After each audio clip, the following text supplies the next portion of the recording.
ಲೋಕಸಭಾ ಕ್ಷೇತ್ರದಿಂದ ಆಯ್ಕೆಯಾಗಿರುವಂತಹ ಕಾಂಗ್ರೆಸ್ ಅಭ್ಯರ್ಥಿಯಾಗಿ ಆಯ್ಕೆಯಾಗಿರುವಂತಹ MP ರಾಜು ಅವರು ನಮ್ಮ ಜೊತೆ ಇದ್ದಾರೆ. ಅವ್ರನ್ನೇ ಮಾತಾಡ್ಸೋಣ ಬನ್ನಿ. ಸರ್, ಮೊದಲನೇದಾಗಿ ನಿಮಗೆ ಶುಭಾಶಯಗಳು ಟಿಕೆಟ್ ಸಿಕ್ಕಿರೋದಕ್ಕೆ. ಸರ್, ಹೇಗೆ ಅನ್ನಿಸ್ತಾ ಇದೆ ಅಂದರೆ ಪಕ್ಷದಲ್ಲಿ ದೊಡ್ಡ ದೊಡ್ಡ ವ್ಯಕ್ತಿಗಳು ಅಂದರೆ ಪ್ರಿಯಾ ಕೃಷ್ಣನ್ ಹೆಸರು ಕೂಡ ಇದರಲ್ಲಿ ಪ್ರಸ್ತಾಪ ಆಗಿತ್ತು. ಬೆಂಗಳೂರು ಉತ್ತರ ಲೋಕಸಭಾ ಕ್ಷೇತ್ರದಲ್ಲಿ ಅವ್ರನ್ನ ಕ್ಯಾಂಡಿಡೇಟ್ ಆಗಿ ನಿಲ್ಲಿಸೋ ಸಾಧ್ಯತೆ ಇದೆ ಅಂತ. ಅದರ ಮಧ್ಯದಲ್ಲಿ ನಿಮಗೆ ಈ ಒಂದು ಅಭ್ಯರ್ಥಿಯ ಟಿಕೆಟ್ ಸಿಕ್ಕಿರುವಂಥದ್ದು ನಿಮ್ಗೆ ಯಾವ ರೀತಿ ಅನ್ನಿಸ್ತಾ ಇದೆ ಸರ್? ನಮಗೆ ಒಂದು ಒಳ್ಳೆ ಅವಕಾಶ ಸಿಕ್ಕಿದೆ ಅಂತ ಅನಿಸ್ತಾ ಇದೆ. ಏಕೆಂತಂದರೆ ನಾವು ಆಗಲೇ 6 ವರ್ಷ ಪಾರ್ಲಿಮೆಂಟ್ನಲ್ಲಿ ಇದ್ದಾಗ ಒಳ್ಳೆ ಕೆಲಸ ಮಾಡಿದ್ದೀವಿ. ಪಾರ್ಲಿಮೆಂಟ್ನಲ್ಲಿ ಸ್ಟಾರಾಗಿ ಕೆಲಸ ಮಾಡಿದ್ದೀವಿ ಮತ್ತು ಪಾರ್ಟಿಗೂ ಭಾಳ ಕೆಲಸ ಮಾಡಿದ್ದೀವಿ. ನಾವು ಬೆಂಗಳೂರಿನಲ್ಲೂ ಕೆಲಸ ಮಾಡ್ಕೊಂಡು ಬಂದಿರೋರು. ಸೊ ಇವಾಗ ಇನ್ನೂ ಒಂದು ಪಾರ್ಲಿಮೆಂಟ್ನಲ್ಲಿ ಒಂದು ಅವಕಾಶ ಸಿಕ್ಕಿದ್ರೆ ಇನ್ನೂ ಒಳ್ಳೆ ಕೆಲಸ ಮಾಡ್ಕೊಂಡು ಅವಕಾಶ ಇರುತ್ತೆ. ಅದರ ಮೇಲೆ ಇದು ಒಂದು ದೊಡ್ಡ ಒಂದು critical point in our democratic history. BJPನವರು ಈ ಸಂವಿಧಾನಿಕ ಇನ್ಸ್ಟಿಟ್ಯೂಷನ್ಸ್ ಏನಿವೆ ಅವನ್ನೆಲ್ಲ ಹಾಳು ಮಾಡ್ಕೊಂಡು ಬಂದಿದ್ದಾರೆ. Opposition party bank account seize ಮಾಡಿದ್ದಾರೆ. ಇಂಥ ಪರಿಸ್ಥಿತಿಯಲ್ಲಿ ನಾವು ಮುಂದೆ ನಿಂತು ಹೆಜ್ಜೆ ಹಾಕಿ we have to fight from the front ಅಂತೀವಲ್ಲ, ಆ ಥರ ಫೈಟ್ ಮಾಡಿ ಇಲ್ಲಿಂದ ಶುರು ಮಾಡಿ ಅವ್ರನ್ನ ಮನೆಗೆ ಕಳ್ಸೋಕ್ಕೆ ರೆಡಿ ಆಗ್ತಾ ಇದ್ದೀವಿ.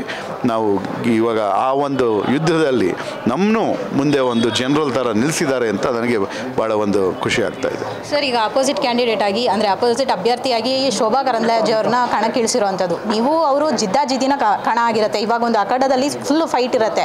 ಇದ್ರ ಬಗ್ಗೆ ನೀವೇನು ಹೇಳ್ತೀರಾ ಸರ್? ಫೈಟ್ ಇದೆ, ಕಾಂಪಿಟೇಷನ್ ಇದೆ. ಆದರೆ ಕಾಂಗ್ರೆಸ್ಸು ಭಾಳ ಭಾರಿ ಬಹುಮತದಿಂದ ಗೆಳುತ್ತೆ ಅಂತ ನಾನು ಹೇಳ್ತೀನಿ. ಆಗಲೇ ನೋಡಿ, ಇಲ್ಲಿ ಗೋ ಬ್ಯಾಕ್ ಅಂತ ಅವ್ರ ಪಾರ್ಟಿನಲ್ಲೇ ಏನೇನೋ ಇದಿದೆ, ಭಿನ್ನಾಭಿಪ್ರಾಯ ಇದೆ.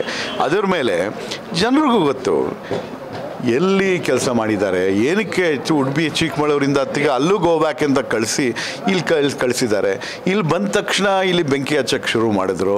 ಅಂಥವ್ರು ಬೇಕಾ ನಮಗೆ ಅಂತ ಜನನೇ ನೋಡ್ತಾರೆ. ನಾನೇನು ಹೇಳೋಕ್ಕಿಲ್ಲ. ನಾನು ಪಾಸಿಟಿವ್ ಕ್ಯಾಂಪೇನ್ ನಡೆಸ್ತೀನಿ.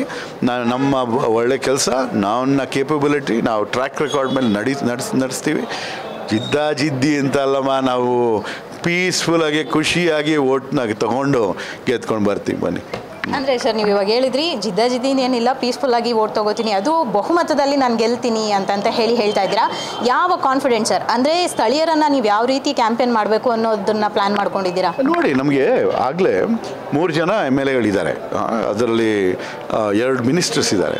ಇನ್ನು ಒಂದು 2-3 ಕ್ಷೇತ್ರಗಳಲ್ಲಿ ಪಾರ್ಟಿ ತಿರ್ಗಾ ಸ್ಟ್ರಾಂಗ್ ಆಗಿದೆ. ಇಲ್ಲದಿದ್ದರೆ ಬೇರೆ ಬೇರೆ ಪಕ್ಷಗಳಿಂದ ಜನ ಬರ್ತಾ ಇದ್ದಾರೆ.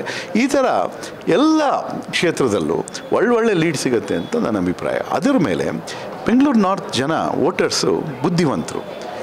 ನಾವು ಎಜುಕೇಟೆಡ್ ಕ್ಯಾಂಡಿಡೇಟು, ಒಳ್ಳೆ ಸಾಮರ್ಥ್ಯ ಇದೆ, ನಮ್ಮ ಒಳ್ಳೆ ಟ್ರ್ಯಾಕ್ ರೆಕಾರ್ಡ್ ಇದೆ. ಅವ್ರಿಗೆ ಇನ್ನೇನು ಬೇಕು?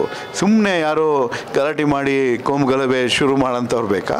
ಇಲ್ದಿದ್ರೆ ಬೆಂಗಳೂರು ನಾರ್ತ್ ಮತ್ತು ಕರ್ನಾಟಕ ರಾಜ್ಯ ಮತ್ತು ದೇಶ ಅದೆಲ್ಲರ ಹಿತದ ರಕ್ಷಣೆ ಮಾಡೋಂಥ ಅಭಿವೃದ್ಧಿ ತರೋಂಥ ಮನುಷ್ಯ ಬೇಕು ಅಂತ ಜನ ಬುದ್ಧಿವಂತಿಕೆ ಉಪಯೋಗಿಸಿ ನಮ್ಮನ್ನ ಆಯ್ಕೆ ಮಾಡ್ತಾರೆ.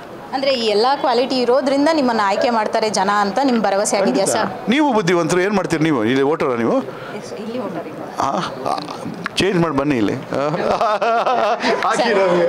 ಕೊನೆ ಪ್ರಶ್ನೆ ಸರ್, ಅಂದರೆ ಈಗ ಯಾವ ರೀತಿಯಾದಂತಹ ಪ್ರಚಾರಕ್ಕೆ ನೀವು ರೆಡಿಯಾಗಿದ್ದೀರಾ ಸರ್? ಯಾರೆಲ್ಲ ಕ್ಯಾಂಪೇನಿಗೆ ಬರ್ತಾರೆ ಅನ್ನೋ ಒಂದು ಪ್ಲಾನ್ ಇದೆ? ಅದು ಈ ಗ್ರೌಂಡ್ನಲ್ಲೂ ಕೆಲಸ ಮಾಡ್ತಾ ಇದ್ದೀವಿ, ಮೀಡಿಯಾ ಮೂಲಕ ಮಾಡ್ತಾ ಇದ್ದೀವಿ, ಸೋಷಿಯಲ್ ಮೀಡಿಯಾ ಮೂಲಕ ಮಾಡ್ತಾ ಇದ್ದೀವಿ, ಎಲ್ಲ ಥರ ಮಾಡ್ತಾ ಇದ್ದೀವಿ. ನಾವು ಬೆಂಗಳೂರು ರಾಜಧಾನಿ, ಎಲ್ಲರೂ ಯಾರು ಬೆಂಗಳೂರು ಬರ್ತಾರೆ ನ್ಯಾಷನಲ್ ಲೀಡರು ಎಲ್ಲ ಬೆಂಗಳೂರು ಉತ್ತರದ ಮಧ್ಯದಲ್ಲೇ ಪಾಸ್ ಆಗಬೇಕು, ಅವ್ರನ್ನೂ ಉಪಯೋಗಿಸೋಣ. ಸರ್, ಇವಾಗ ಗೆದ್ದ ಏನು ಮಾಡೋ ಒಂದು ಪ್ಲಾನಲ್ಲಿ ಇದ್ದೀರಾ ಸರ್? ನಿಮಗೆ ಹೋಪ್ ಇದೆ, ನೀವು ಗೆಲ್ತೀರಾ ಅಂತ ನಿಮಗೆ ಈ ಭರವಸೆ ಇರೋದ್ರಿಂದ ಈ ಒಂದು ನೆಕ್ಸ್ಟ್ ಲೆವೆಲಲ್ಲೂ ನೀವು ಪ್ಲಾನ್ ಮಾಡಿರ್ತೀರಾ ಅಫ್ಕೋರ್ಸ್. ಆ ಒಂದು ಪ್ಲಾನ್ ಏನಿದೆ ಸರ್? ಅವಾಗ ನಾವು ಆಗಲೇ ಇವಾಗ ಟ್ರಾಫಿಕ್ ಪ್ರಾಬ್ಲಮ್ಸ್ ಎಲ್ಲೆಲ್ಲಿವೆ ಅದನ್ನು ಹೇಗೆ ಸಾಲ್ವ್ ಮಾಡೋದು ಅದೊಂದು. ಆಮೇಲೆ ಇವಾಗ ನಮ್ಮ ಕೆರೆಗಳು, ಅದು ಆ್ಯಕ್ಚುಲಿ ನೀರಿನ ಸಮಸ್ಯೆ ಅಂತೀವಲ್ಲ, ನಾವು ಅಂತಂದರೆ ಜನನೇ ಮಾಡಿರೋದು. ಹಿಂದಿನ ಸರ್ಕಾರಗಳು ಯಾರು ವೈಫಲ್ಯಗಳಿಂದ ಆ ಥರ ಆಗಿರೋದು, ಅವನ್ನೆಲ್ಲ ಅರ್ಜೆಂಟಾಗಿ ಟ್ಯಾಕಲ್ ಮಾಡಿ ರೈನ್ ವಾಟರ್ ಹಾರ್ವೆಸ್ಟಿಂಗ್ ಸ್ಟ್ರಕ್ಚರ್ಸು ಏನೇನೋ ಕಾರ್ಯಕ್ರಮಗಳನ್ನ ನಾವು ಮುಂದೆ ತಗೊಂಡು ಇಮಿಡಿಯೇಟ್ ಸೊಲ್ಯೂಷನ್ಸ್ ಕೊಡೋಕ್ಕೆ ರೆಡಿ ಇರ್ತೀವಿ. Thank you madam. Thank you. ಇದಿಷ್ಟು ರಾಜೀವ್ ಅವರ ಮಾತಾಗಿತ್ತು.